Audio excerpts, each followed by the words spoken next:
आओ बच्चों, जल्दी से अपन इस संबंध नाम के पाठ का रिवीजन करते हैं। और इस रिवीजन में सबसे पहले देखते हैं अपन किसको, क्रमित युग्म को।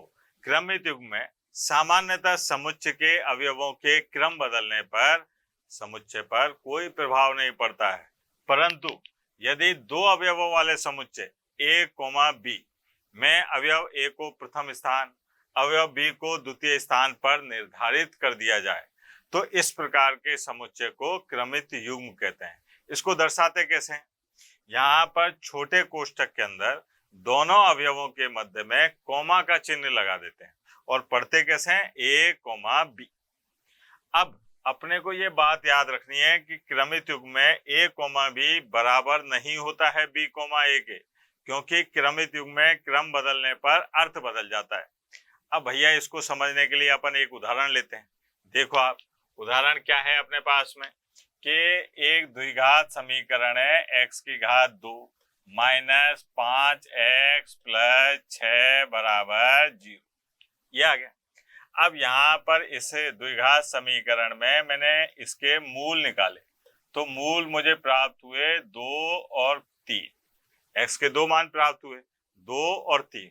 अगर मैं मान लो इसको ऐसे लिख देता कि साहब x के मान जो हैं वो मुझे 3,2 प्राप्त हुए तो कोई प्रभाव नहीं पड़ता।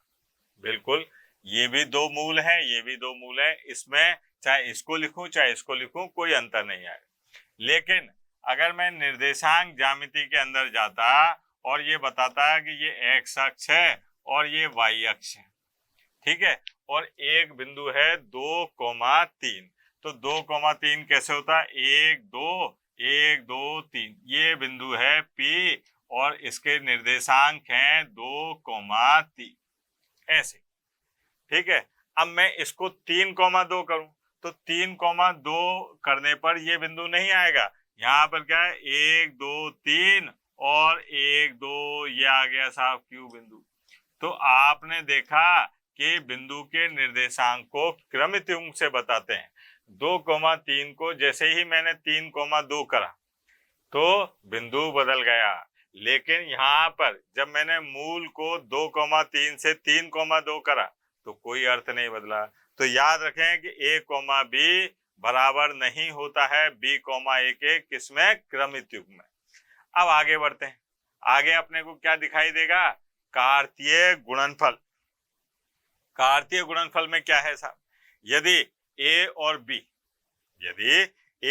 b दो अरिक्त समुच्चय लिए जाएं, अरिक्त का मतलब ऐसे समुच्चय जिनके अंदर कोई ना कोई अवयव जरूर है, ठीक है, ऐसे समुच्चय लिए जाएं और अवयव a समुच्चय a से, अवयव b समुच्चय b से लिया जाए और जितने भी संभव क्रमित युग्म में जो a, b का रूप धारण किए हुए हैं उनसे बने समुच्चय को अपन a और b का कार्तीय गुणन कहते हैं। a और b का क्या कहेंगे, कार्तीय गुणन। इसी प्रकार अगर मान लीजिए अपन क्रमित युग्मों के समुच्चय में b, a वाला रूप लें जहां पर अवयव b समुच्चय b से और अवयव a समुच्चय a से लिया जाए तो b, a क्रमित युग्मों वाले समुच्चय को अपन b और a का कार्तीय गुणन कहेंगे। इसे लिखते कैसे हैं, a गुणा b, कार्तीय गुणन बोलते हैं इसको, a कार्तीय गुणन b, और पढ़ते कैसे हैं, a क्रॉस b। क्या पढ़ेंगे, a क्रॉस b, अर्थात इसका मतलब ये हुआ कि a क्रॉस b अगर लिखा हुआ है तो उसके अंदर जो समुच्चय है उसके अंदर अवयव कैसे होंगे, a, b क्रमित युग्म के रूप में होंगे, जहां पर अवयव a समुच्चय a से, अवयव b समुच्चय b से लिया जाएगा। अगर यही बात b क्रॉस a के लिए बात करें तो यहाँ पर अवयव b, a के क्रमित युग्म के रूप में होंगे और a अवयव समुच्चय a से और b अवयव समुच्चय b से लिया जाएगा। एक उदाहरण से समझते हैं अपन, उदाहरण से ज्यादा अच्छे से समझ में आ जाएगा। जैसे अपने पास में एक समुच्चय है a और साहब इसके अंदर अवयव हैं 1 2 और 3, यह आ गया साहब। एक समुच्चय है अपने पास में b, इसके अंदर अवयव हैं a और b, यह आ गया।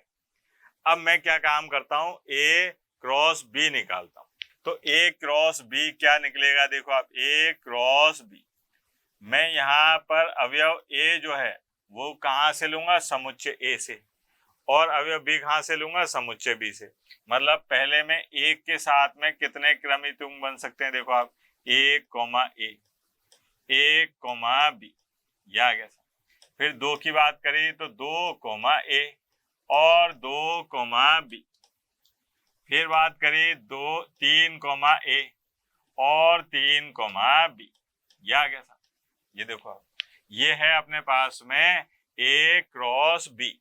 यहाँ पर जो पहला अवयव है वो कहाँ से लिया गया है, समुच्चय ए से, और क्रमित युग्म में जो दूसरा अवयव है वो कहाँ से लिया गया है, समुच्चय बी से। अब मान लो मैं इसको बी क्रॉस ए लिखना चाहूं, तो बी क्रॉस ए में मेरे को क्या करना पड़ेगा कि बेटा पहला अवयव जो है वो समुच्चय बी से लेना पड़ेगा। अर्थात मैं करूंगा ए कोमा एक और साहब ए कोमा दो और ए कोमा तीन और बी कोमा एक और बी कोमा दो और बी कोमा तीन। ये हो गया अपने पास में ए क्रॉस बी और बी क्रॉस ए। यहाँ पर ये बात याद रहे कि ए क्रॉस बी बराबर नहीं होता है किसके, बी क्रॉस ए के। ये आ गया। और बात याद रखें कि अगर यहाँ पर अपन देखें कि समुच्चय ए के अंदर अवयव कितने हैं बेटा, तीन, और समुच्चय बी के अंदर अवयव कितने हैं बेटा, दो। तो ए क्रॉस बी यानी कि ए और बी के कार्तीय गुणन में जो अवयवों की संख्या होगी वो कितनी होगी, 6। कैसे, एन यहाँ पर ए क्रॉस बी ये बराबर होगा समुच्चय ए के अंदर अवयवों की संख्या और गुणा समुच्चय बी के अंदर अवयवों की संख्या, यानी कि 3 गुणा 2 बराबर 6। देख लो आप, 1 2 3 4 5 6, सिंपल सी बात। आगे चलते हैं, अब बात करते हैं अपन संबंध की। संबंध क्या है बेटा, संबंध देखो आप कि संबंध में अपन बताएंगे कि अपने पास दो समुच्चय ए और बी। संबंध में दो समुच्चय हैं ए और बी। ए और बी का अपन ने कार्तीय गुणन करा और कार्तीय गुणन पर जो अपने को समुच्चय प्राप्त हुआ उस समुच्चय के जितने भी उपसमुच्चय हैं वो सब ए से बी में संबंध कहलाएंगे।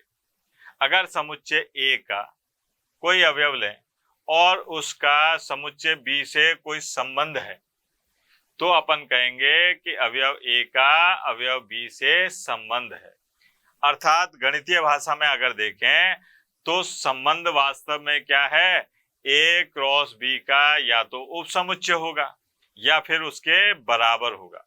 अगर समुच्चय ए के किसी अवयव ए का समुच्चय बी के किसी अवयव बी से संबंध है तो इसे लिखेंगे अपन ए आर बी, और कोष्टक में कैसे बताएंगे, क्रमित युग्म के रूप में ए कोमा बी विद्यमान है संबंध आर में, और पढ़ेंगे कैसे कि ए का संबंध है बी से।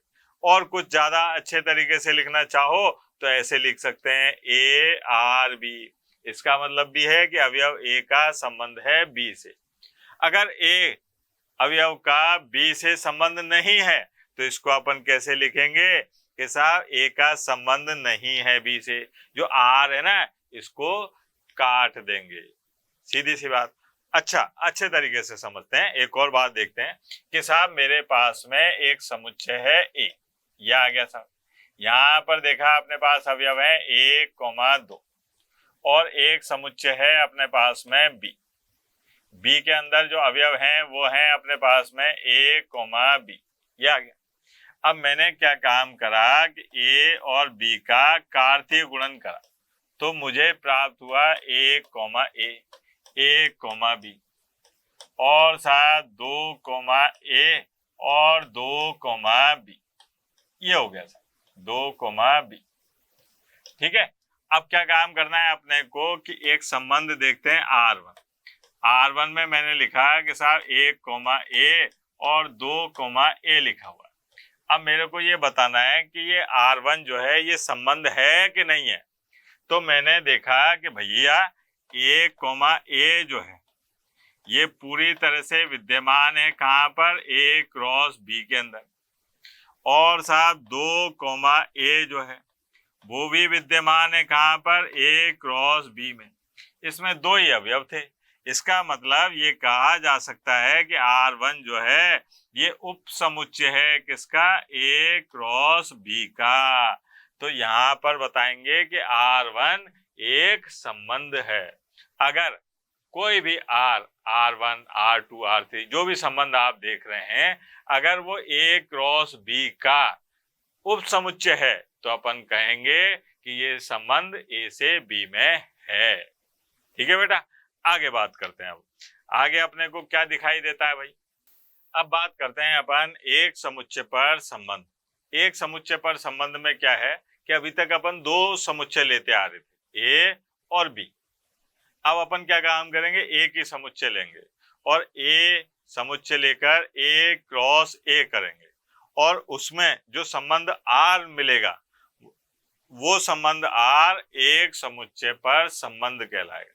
जैसे उदाहरण देखिए आप, यहाँ पर क्या दे रखा है कि एक समुच्चय ए 1,2,3,4 संबंध क्या है कि क्रमित युग्मों के रूप में ए, बी है और ए, बी कहाँ विद्यमान है, ए क्रॉस ए में।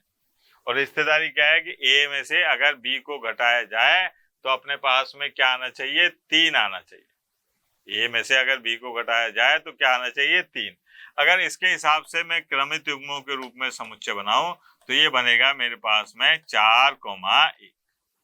अब ये 4,1 जो है ये पूरी तरह से विद्यमान होगा किसमें बेटा, ए क्रॉस ए के अंदर। यानी कि अपन कह सकते हैं कि R जो है वो उप समुच्चय है किसका, ए क्रॉस ए का। तो यहाँ पर इस प्रकार के समुच्चय यानी कि इस R समुच्चय, R जो संबंध बना है, इस R संबंध को अपन क्या कहेंगे, एक समुच्चय पर संबंध। ठीक है बेटा, आगे बढ़ते हैं। अब यहाँ पर बात करते हैं संबंध का प्रांत, परिसर तथा सहप्रांत। अब संबंध का प्रांत, परिसर और सहप्रांत के बारे में समझने के लिए आप ऐसे देखिए कि अपन जो संबंध निकाल रहे हैं वो समुच्चय ए से समुच्चय बी में निकाल रहे हैं। ठीक है, और अपने पास में जो संबंध आ रहा है वो क्रमित युग्मों के रूप में आ रहा है, ए, बी के। ठीक है, तो अब जो अपना संबंध है आर, उस आर के अंदर अपन क्या काम करें कि जो क्रमित युग्मों का पहला अवयव है, प्रथम अवयव, उसको ले लिया जाए और उससे जो समुच्चय बनेगा वो संबंध आर का प्रांत कहलाएगा। अगर गणितीय भाषा में देखें तो कैसे लिखेंगे कि आर का प्रांत आर के क्रमित युग्मों के सभी प्रथम अवयवों का समुच्चय होता है। यानी कि जो संबंध है उसके क्रमित युग्मों के प्रथम अवयवों का समुच्चय क्या कहलाएगा, आर का प्रांत कहलाएगा। और लिखना चाहें तो ऐसे लिखें कि प्रांत R X such that X जो है वो विद्यमान है किसमें, ए में, और एक्स, वाई विद्यमान है किसमें, आर में। मतलब ये हुआ कि अगर मान लीजिए मेरे पास में आर ये है, ए, ए और साहब 2, बी ये है। अब मुझे कहा गया कि साहब आर का प्रांत बताओ, तो यहाँ पर मैं ऐसे लिखूंगा कि साहब आर का जो प्रांत है, आर का प्रांत जो है वो क्या होगा, इनके पहले अवयव ले लिए 1, 2, ये आर का प्रांत आ गया। कितना आसान काम है। अब बात करते हैं अपन आर के परिसर की।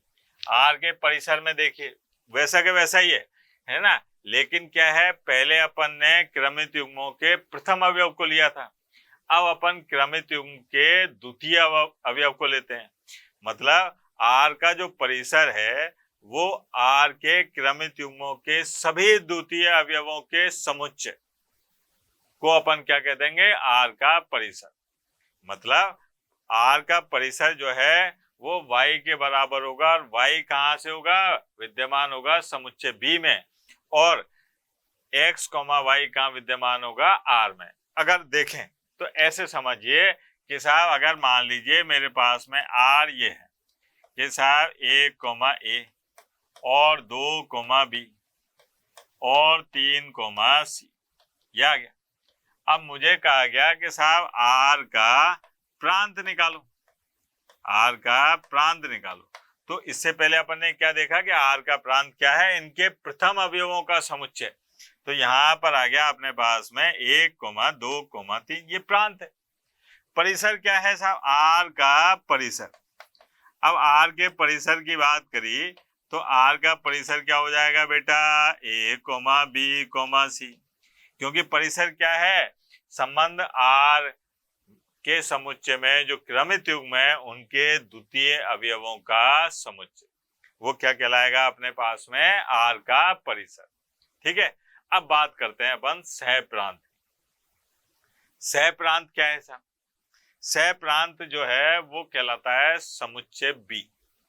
मतलब अगर अपन बात करें कि ये अपने पास में समुच्चय ए है और ये अपने पास में समुच्चय बी है। ठीक है, यहाँ लिखा हुआ है 1, 2, 3, 4, 5, यहाँ लिखा हुआ है ए बी सी और डी, ये ठीक। अब क्या हुआ कि 1 का संबंध है ए से, 2 का बी से, 3 का सी से, 4 का डी से, ये है। अब मैंने क्या काम करा कि यहाँ पर ए से बी में एक संबंध दे रखा है आर। क्या संबंध दे रखा है, आर। अब मैंने बात करी कि साहब आर का मैंने प्रांत निकाला, तो आर का प्रांत क्या होगा, इस संबंध में जो क्रमित युग्म बनेंगे उसका प्रथम अवयव। तो जो जुड़ा हुआ है वो प्रथम अवयव देखा अपन ने, तो प्रांत में आया 1, 2, 3, 4, ये साहब किसका संबंध, आर का प्रांत हो गया। अब बात करी मैंने संबंध आर के परिसर की, कि साहब आर का परिसर क्या आएगा, तो परिसर हो गया मेरे पास में A comma B comma C comma D, ये आ गया साहब। अब बात कर रहे हैं अपन सह प्रांत की, तो यहाँ पर सह प्रांत जो है, सह प्रांत जो है वो क्या होगा, समुच्चय बी होगा। ये समुच्चय पूरा के पूरा जो बी है ना, इसको कहते हैं सह प्रांत। अब यहां से आपको एक बात समझ में आएगी कि जो प्रांत है वो उपसमुच्चय हो सकता है किसका, समुच्चय ए का, या फिर उसके बराबर हो सकता है, सबका संबंध हो सकता है। या फिर समुच्चय बी की बात करें, सॉरी समुच्चय परिसर की बात करें आर के, तो ये आर का परिसर जो है सह प्रांत का उपसमुच्चय भी हो सकता है या उसके बराबर भी हो सकता है। तो ये अपने पास में क्या है, प्रांत, परिसर और सह प्रांत को समझने के लिए ये फोटो काम में आएगी। ठीक है बेटा, अब आगे आते हैं साहब, आगे है संबंधों के प्रकार। अब संबंधों के प्रकार में क्या है, सबसे पहला आएगा रिक्त संबंध। रिक्त संबंध क्या है साहब, रिक्त संबंध यह है कि दो समुच्चय हैं अपने पास, दो मान लो, एक मान लो, है ना, एक समुच्चय है और अपने पास में ऐसा उपसमुच्चय आया जो रिक्त है, मतलब ए का कोई भी अवयव ऐसा नहीं है जो अपने किसी अवयव से कोई संबंध रखता हो। समुच्चय ए के अंदर कोई ऐसा अवयव विद्यमान नहीं है जो अपने ही किसी अवयव से संबंध रखता हो, यानी कि जो संबंध आर है उसके अंदर कोई अवयव ही विद्यमान नहीं है। तो ऐसे संबंध को क्या कहते हैं, रिक्त संबंध कहते हैं। ठीक है, रिक्त संबंध को अपन फाई से प्रदर्शित करते हैं। रिक्त संबंध संबंधों के अंदर सबसे छोटा संबंध होता है। ठीक है, आगे बात करते हैं। अब आते हैं अपन सार्वत्रिक संबंध। ठीक है, सार्वत्रिक संबंध का मतलब यह है कि अगर अपने पास में कोई समुच्चय ए है, ठीक है, और अपन ने ए क्रॉस ए निकाला और अपना जो संबंध है वो पूरी तरह से विद्यमान हो किसमें, ए क्रॉस ए में, मतलब एक भी अवयव ऐसा ना हो संबंध आर का जो ए क्रॉस ए के अंदर विद्यमान ना हो, यानी कि ए के प्रत्येक अवयव का ए के प्रत्येक अवयव से संबंध हो, तो ऐसे संबंध को क्या कहते हैं, सार्वत्रिक संबंध कहते हैं। सार्वत्रिक संबंध संबंधों में सबसे बड़ा संबंध होता है। जैसे अगर मान लीजिए अपने पास में समुच्चय ए, अगर मैं इसका ए क्रॉस ए निकालूं तो ए क्रॉस ए में जितने भी संभावित क्रमित युग्म है वो मेरे को ये प्राप्त होंगे, 1, 1, 1, 2, 1, 3, 2,1, 2,2, 2,3 सारे आ गए। अब बात करिए अपन ने कि इसको अपन ने दे दिया नाम आर। अब आर दे दिया तो इसके अंदर जितने भी अवयव हैं वो ए क्रॉस ए में है ही। तो जब सारे क्रमित युग्म ए क्रॉस ए में विद्यमान है तो ये संबंध आर क्या कहलाएगा? सार्वत्रिक संबंध। ठीक है, ऐसा संबंध जिसमें समुच्चय ए के प्रत्येक अवयव का समुच्चय ए के प्रत्येक अवयव से संबंध हो। ठीक बेटा, आगे बढ़ते हैं। अब देखो आप, अब आते हैं अपन तत्समक संबंध। ये क्या है साहब तत्समक संबंध?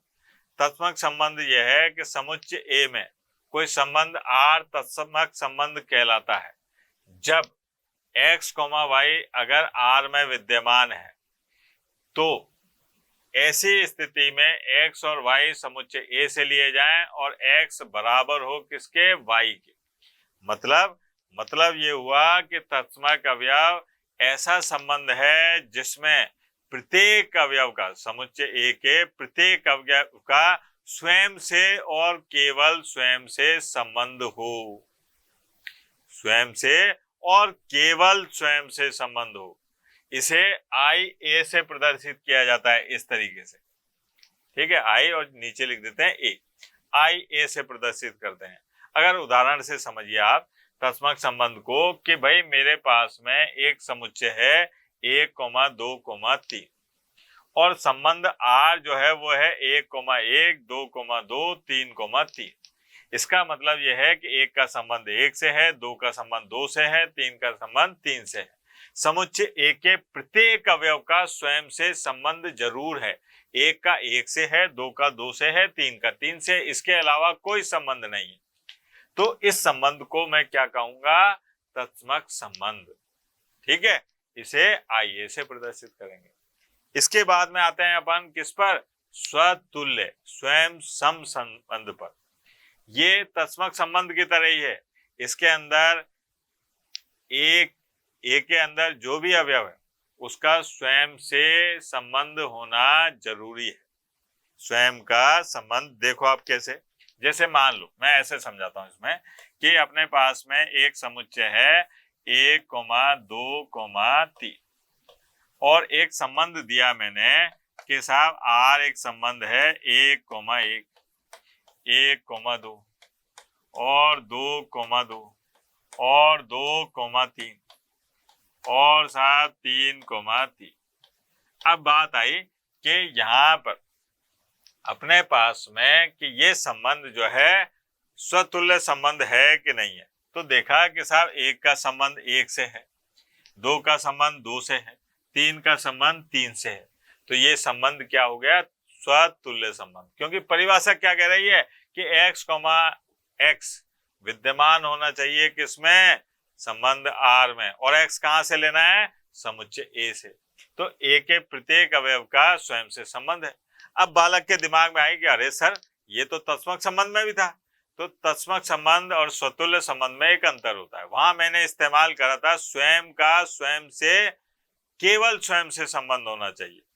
मतलब वहां 1, 1, 2, 2, 3, 3 ही होने चाहिए, है ना। लेकिन स्वतुल्य संबंध में 1, 2 आ जाए, 2, 3 भी आ जाए तो कोई फर्क नहीं पड़ता। इसको नहीं देखेंगे, केवल ये देखेंगे कि स्वयं का स्वयं से संबंध है कि नहीं है। बाकी किसी से है उससे कोई लेना देना नहीं है। यहां से एक बात निकल के आती है कि प्रत्येक तत्समक संबंध एक स्वतुल्य संबंध होता है, लेकिन प्रत्येक स्वतुल्य संबंध तत्समक संबंध हो ये जरूरी नहीं है। ठीक है बेटा, आगे बढ़ते हैं। अब आते हैं अपन सममित संबंध पर। ये क्या है साहब सममित संबंध? सममित संबंध ये है कि अगर संबंध आर के अंदर x, y विद्यमान हो, x, y विद्यमान हो और अगर y, x भी विद्यमान हो जाए तो ऐसे संबंध को सममित संबंध कहते हैं। अर्थात x का y से वही संबंध हो जो y का x से संबंध है, तो ऐसे संबंध को क्या कहा जाएगा? सममित संबंध कहा जाएगा। जैसे अगर मैं ये कहूं कि साहब एक मेरे पास में समुच्चय है जिसके अंदर अवयव हैं 1, 2, 3, ये आ गया। और साहब मेरे पास में एक संबंध है आर, इसके अंदर अवयव हैं 1, 2 और साहब 2,1 और 2,3 और 3,2 और 1,3 और 3,1। अब मुझे ये बताना है कि क्या ये सममित संबंध है। तो मैं ये कहूंगा कि साहब 1,2 जो है ये विद्यमान है किसमें, संबंध आर में। अब जब ये विद्यमान है तो मैं देखूंगा क्या 2,1 भी विद्यमान है, तो पता चला ये भी विद्यमान है। सही बात है साहब। फिर मैंने देखा कि भैया 2,3 विद्यमान है क्या संबंध आर में, तो पता चला कि भैया 3,2 भी विद्यमान है आर में, तो ये भी सही बात आ गई। ऐसे ही 1,3 विद्यमान हो आर में तो 3,1 भी विद्यमान होना चाहिए संबंध आर में, ये भी है। मतलब x, y होने पर y, x भी अगर संबंध आर में विद्यमान है तो ऐसी स्थिति में अपन संबंध आर को क्या कहेंगे, सममित संबंध कहेंगे। क्या कहेंगे बेटा, सममित संबंध कहेंगे।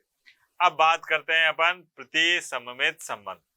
प्रतिसममित संबंध में क्या है, ये एक प्रकार का सम्मित संबंध ही है, लेकिन इसमें विशेषता ये रहती है कि ये तभी सम्मित हो पाता है जब x और y के मान बराबर हों। जैसे अगर मान लीजिए ये कहा जाए कि दो समुच्चय हैं, ठीक है, जो a b का उपसमुच्चय है और b a का उपसमुच्चय है, तो ये तभी संभव है जब a और b बराबर हों, तभी एक दूसरे के उपसमुच्चय बनेंगे। तो ऐसे संबंध जिसमें x, y होने पर y, x भी हो, लेकिन तब हो जब x बराबर हो y के, तो ऐसे संबंध को अपन क्या कहेंगे, प्रतिसममित संबंध कहेंगे। आगे बढ़ते हैं साहब। अब आते हैं अपन संक्रमक संबंध। संक्रमक संबंध क्या होता है साहब? संक्रमक संबंध यह है कि अगर x, y विद्यमान है संबंध आर में, y, z विद्यमान है संबंध आर में, और अगर ये दोनों विद्यमान होने पर x, z भी विद्यमान है संबंध आर में, तो ऐसे संबंध को अपन संक्रमक संबंध कहेंगे। और ये x, y, z कहां से लिए जा रहे हैं, समुच्चय A से। उदाहरण से समझिए आप कि अगर मान लीजिए अपने पास में एक समुच्चय है, इसके अंदर अवयव हैं a, b, c, या और मैंने क्या काम करा, एक संबंध बनाया साहब। यहाँ पर है a, b और साहब b, c, और यहाँ पर है a, c, ये आ गया। तो अपना संबंध जो है वो क्या बता रहा है कि भाई a, b विद्यमान है किसमें, संबंध आर में, ठीक है, ये विद्यमान है। और साहब b, c ये भी विद्यमान है किसमें, संबंध आर में। अब अगर ये दोनों हैं और a, c भी विद्यमान हो जाए संबंध आर में, ये हो गया, तो यहाँ पर ये संबंध आर जो है ये क्या कहलाएगा, संक्रमक संबंध कहलाएगा। मतलब a, b और b, c अगर संबंध आर में है तो a, c भी संबंध आर में होने पर अपन संबंध को संक्रमक संबंध कहते हैं। ठीक है बेटा, आगे चलते हैं, तुल्यता संबंध की बात करते हैं। अब तुल्यता संबंध क्या होता है? तुल्यता संबंध यह है कि कोई समुच्चय दे रखा है आर और एक संबंध दे रखा है, एक समुच्चय दे रखा है ए और संबंध दे रखा है आर, और अपने को ये बताना है कि ये आर जो है ये एक तुल्यता संबंध है। तो उस आर को तुल्यता संबंध सिद्ध करने के लिए अपने को पहले जो संबंध आर है उसको स्वतुल्य सिद्ध करना पड़ेगा। अर्थात अपने को ये सिद्ध करना पड़ेगा कि प्रत्येक अवयव का स्वयं से संबंध है। ठीक है, तो स्वतुल्य सिद्ध हो जाएगा। अगर स्वतुल्य सिद्ध हो जाता है तो फिर आते हैं अपन सम्मित पर कि अगर x, y विद्यमान है तो y, x भी विद्यमान होगा। ऐसा होने पर संबंध r जो है वो सममित सिद्ध हो जाएगा। फिर अपन क्या काम करेंगे, इसको संक्रामक सिद्ध करेंगे। कैसे कि x, y है r के अंदर, y, z है r के अंदर, और अगर x, z भी r के अंदर है तो वो संक्रामक संबंध हो जाएगा। तो अगर कोई संबंध r स्वतुल्य, सम्मित और संक्रमक होता है तो वो संबंध तुल्यता संबंध होता है। ये तुल्यता संबंध का ज्ञात करने का तरीका आ गया। अब बात करते हैं अपन कि संबंधों के प्रकार पर आधारित प्रश्नों को हल कैसे करते हैं। ठीक है, तो यहाँ पर ज्यादातर ये क्वेश्चन पूछा जाता है कि साहब दिया गया संबंध जो है एक तुल्यता संबंध है, मतलब दिया गया संबंध जो है इसको एक तुल्यता संबंध सिद्ध कीजिए, या फिर ये कहा जाएगा कि ये स्वतुल्य है, सम्मित है, परंतु संक्रामक नहीं है, ये सिद्ध कीजिए। तो ये सिद्ध करने के लिए मैं एक सवाल लेता हूँ, उस सवाल से शायद आपके ज्यादा अच्छे तरीके से समझ में आएगा। वो देखिए सवाल क्या है साहब कि वास्तविक संख्याओं के समुच्चय R में, वास्तविक संख्याओं के समुच्चय को भी कैपिटल R से दर्शाते हैं, में एक संबंध है R1 जो निम्न प्रकार परिभाषित है। कैसे कि उसका प्रत्येक अवयव a, b के अंदर रूप में है क्रमित युग्म में, और वो विद्यमान है किसमें R1 में, और इनमें रिश्तेदारी क्या है a और b में कि साहब 1 + a × b जो है वो 0 से बड़ा होता है, और a और b कहाँ से लिए जा रहे हैं, वास्तविक संख्याओं के समुच्चय R से। तो अपने को ये सिद्ध करना है कि R1 जो संबंध है ये स्वतुल्य है, सम्मित है, परंतु संक्रामक नहीं। तो देखो आप कितना आसान है। सबसे पहले मैंने क्या काम करा, नंबर 1 स्वतुल्य सिद्ध करने आया था। क्या सिद्ध करने आया, स्वतुल्य।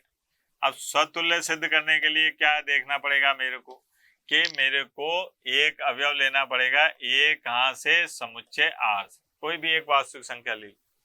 अब मैंने बताया कि साहब a⁴ ये हमेशा बड़ा होगा किससे, 0 से। क्यों, क्योंकि किसी भी संख्या का अगर वर्ग करूंगा तो वो 0 से बड़ा होगा, सीधी सी बात। इसका मतलब a × a ये भी बड़ा होगा 0 से। अगर मैं मान लो इस तरफ 1 जोड़ दूं, बड़े में बड़ा जोड़ने पर वो और बड़ा हो जाता है, ये आ गया साहब, ये भी सही है। तो इसका मतलब ये हुआ कि कभी इसको देखो और कभी इसको देखो तो पता चलेगा कि साहब a का संबंध a से है, यानी कि a, a जो है वो विद्यमान है किसमें, R1 में।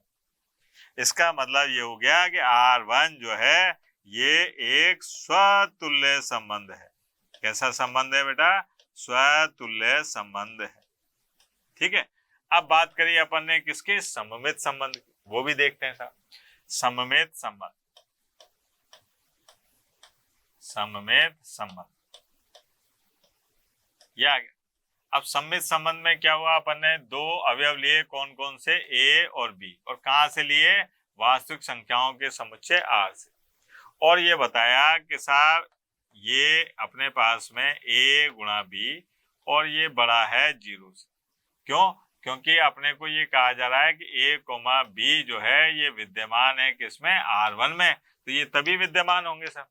अगर मान लो मैं इसको ऐसे लिख दूं, b × a, अच्छा अगर a × b करूं या b × a करूं, क्रम विनिमयता का नियम होता है गुणन में, तो यहाँ पर कोई असर नहीं पड़ा। तो अब इसको मैं क्या लिख सकता हूं कि भैया ये तो b, a भी विद्यमान है किसमें, R1। तो R1 जो है वो क्या हो गया, एक सममित संबंध है। कैसा संबंध हो गया, सममित संबंध हो गया। ये देखो आप। अब बात करिए अपन ने संक्रमक संबंध।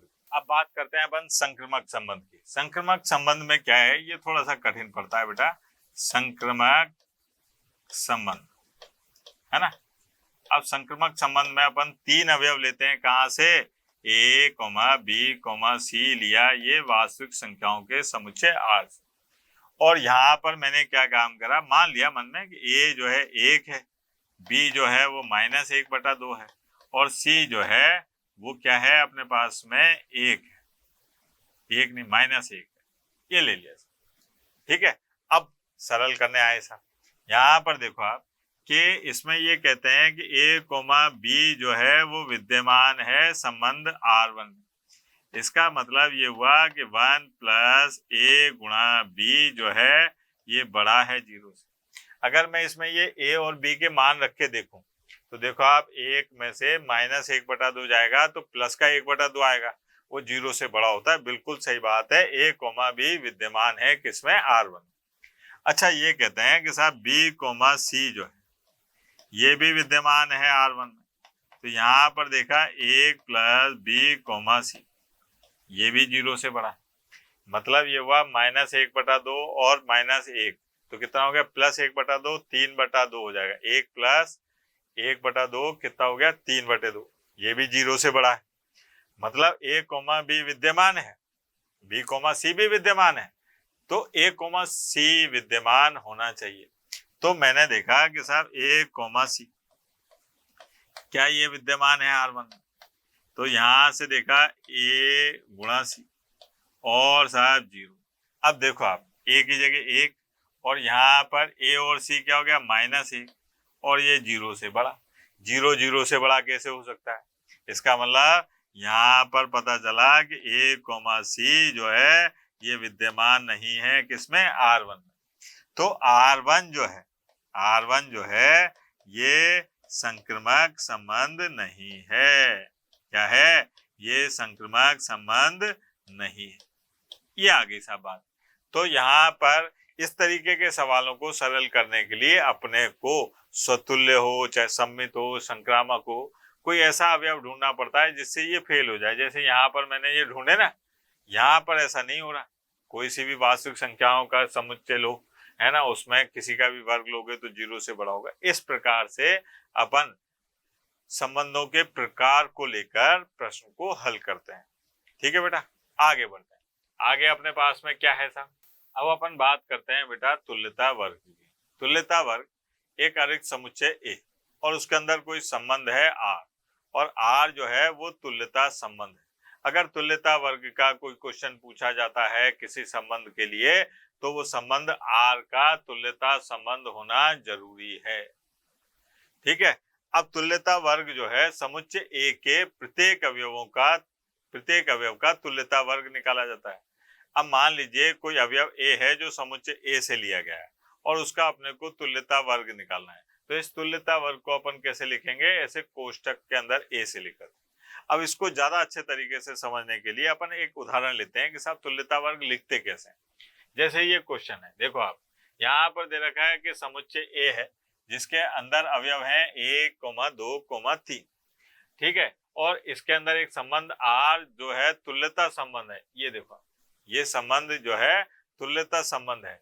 तो अपने को समुच्चय A के प्रत्येक अवयव का तुल्यता वर्ग ज्ञात करना है। क्या करना है? तुल्यता वर्ग ज्ञात करना है। तो तुल्यता वर्ग ज्ञात करना है, तो जैसे मैंने पहला अवयव लिया A, मतलब मैंने यहाँ पर A जो है वो बराबर रखा किसके? 1। तो इस तुल्यता वर्ग को कैसे लिखूंगा मैं? ऐसे देखो आप, ऐसे, है ना। अब यहाँ पर A का मान कितना है बेटा? 1। ये आ गया था। अब मुझे क्या काम करना है कि इसमें से उन क्रमित युग्मों को लेना है जिसका द्वितीय अवयव 1 हो। यहाँ देखो आप भैया, पहले वाले का देखो आप 1, 1, ठीक है, और साहब 2, 1। पहला अवयव 1 है, इससे कोई मतलब नहीं है। द्वितीय अवयव क्या होना चाहिए? 1 होना चाहिए। तो ये हो गया अवयव 1 का तुल्यता वर्ग। अगर मान लीजिए यहाँ पर अवयव 2 का तुल्यता वर्ग निकालता, अवयव 2 का तुल्यता वर्ग निकालने के लिए इस संबंध R में उन क्रमित युग्मों को ढूंढता हूं जिसका द्वितीय अवयव 2 हो। तो यहाँ देखो आप क्या है बेटा? 2, 2 और साहब 1, 2। ये हो गया अवयव 2 का तुल्यता वर्ग। फिर बात करी अपन ने अवयव 3 का तुल्यता वर्ग निकालने की, तो उन अवयवों को पकड़ूंगा जिनका द्वितीय अवयव क्या हो? 3 हो। तो ये आ गया अपने पास में 3, 3। ये हो गए अपने पास में अवयव 1, 2, 3 के तुल्यता वर्ग। आसान काम है। तुल्यता वर्ग निकालना होता है किसका? समुच्चय A के अवयवों का। ठीक है, जो संबंध R जिसमें से अपने को तुल्यता वर्ग निकालना है, तो जैसे जो अवयव लिया आपने समुच्चय का वो उस क्रमित युग्म का दूसरा अवयव होना चाहिए। ऐसे क्रमित युग्मों के समुच्चय को अपन क्या कह देंगे? तुल्यता वर्ग कह देंगे। ये हुआ बेटा अपने पाठ संबंध का रिवीजन। ठीक है, धन्यवाद।